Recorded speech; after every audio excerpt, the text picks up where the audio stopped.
guys, today I'm going to talk a little bit about the Heritage Rough Rider. I'm giving you my honest opinion and review about it. I gave $125 for this pistol used. Look, as you can see, the blue wears off fairly easy, but not really too easy if you know what I'll put this gun through. Now these screws right here, you do got to keep them good and tight because they back out. As you can see where I've screwed that one in quite a few times. Got the screw wore a little bit. But all in all, I probably shot this gun probably, I don't know. I'd say I probably put 20,000 rounds to this gun. I'd take this gun frog gigging. I literally do everything. I've dropped it in the pond.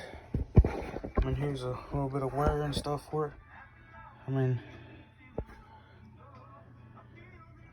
you can see right there where, get the focus. See the grooves that it's got started in that right there? Let me see if I can point it out here. Those right there. That's from about 20,000 rounds. All in all though, I've owned 2 of these. And see if we get the focus in.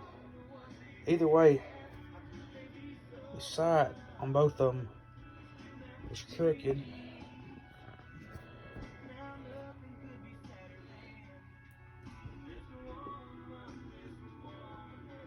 Alright, we can't get the settle in on it because it's harder to do on this. But either way, sight's crooked on it. Don't hurt it any. The first one I bought got stolen by crackheads. You know, you get that on small jobs. But that gun didn't have near as much shot through as this one. It probably had, I'd say somewhere around 10, 15, I don't know. I had a couple thousand rounds shot through it too. But this not here needs cleaned again.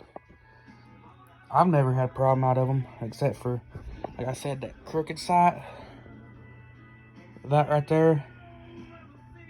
That screw coming loose. And the blue one, it's honestly my fault, because I've dropped this gun a couple hundred times, I'd say, just out hunting and stuff. I've dropped it out of the truck. I've dropped it out of my pocket. Another thing I do like about this right here, you can zoom in right here. See that little bar right there? That's a safety. Me, myself, I never really use safety on these because, I mean, it's a single action. I've never had one to go off that wasn't meant to go off. All in all, probably one of the better pistols. I bought this thing in time for the price. I mean, $125. You can buy the Magnum cylinder for all these right here is interchangeable. You can go long rifle or the Magnum. And honestly, I wouldn't, if I was going to buy a 22 pistol, I'd either go with this or the Wrangler by Ruger. The Wrangler now, I've never had a problem with them. They're true, which it's a Ruger though, so most of y'all hate on Ruger. You just don't know. So you can see how dirty it is in there.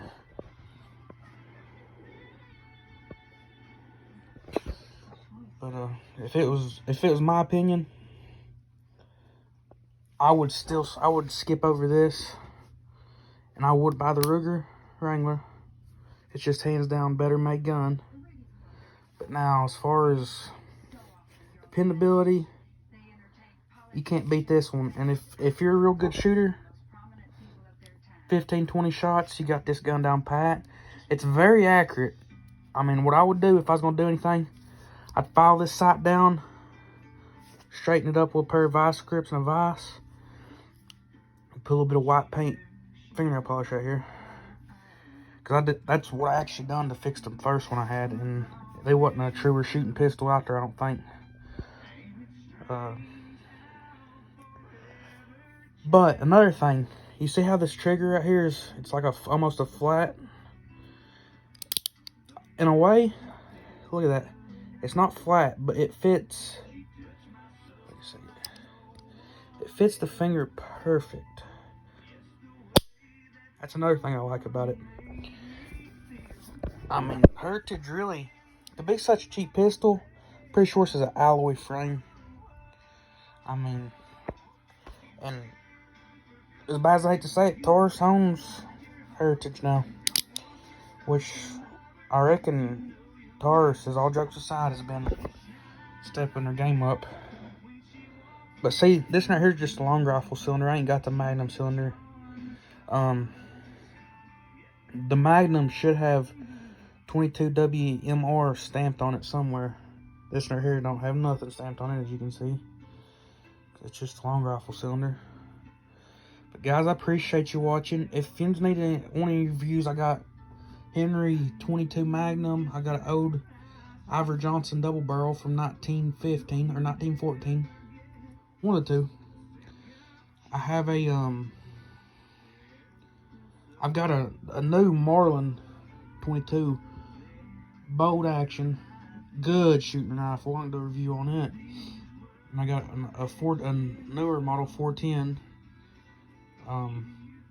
put out by MTI, and it's a good shotgun, but there's a lot that I would like to talk about on that shotgun. And then I got a 20 gauge Stevens. I had a nice, well, there you go, see?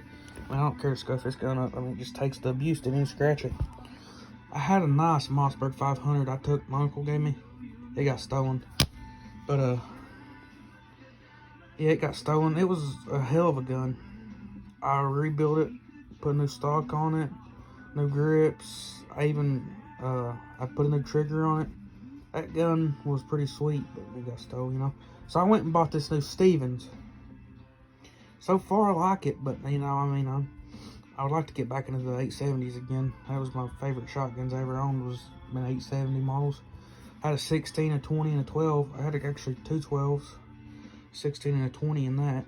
But like I said, good shooting guns, and I'm gonna wrap it up. All in all, for a cheap gun, starter gun, planking gun, just something to go out and just shoot, just be shooting. Cheap to shoot. I mean, $40 for 500 rounds. Not like I won't pay it now, because I mean, I got so many left over from back whenever it was like $15 for 500 rounds. And I just think it's ridiculous. But yeah, if you guys would like a video on anything else, let me know. I got a 38 Smith & Wesson. I mean, I'll just anything. And if there's something specific, I will try to go out and find a gun. If you want videos on shooting them, stuff like that, let me know. And I'm starting new here, guys, so just help me out. Thank you. Like and subscribe if you don't care.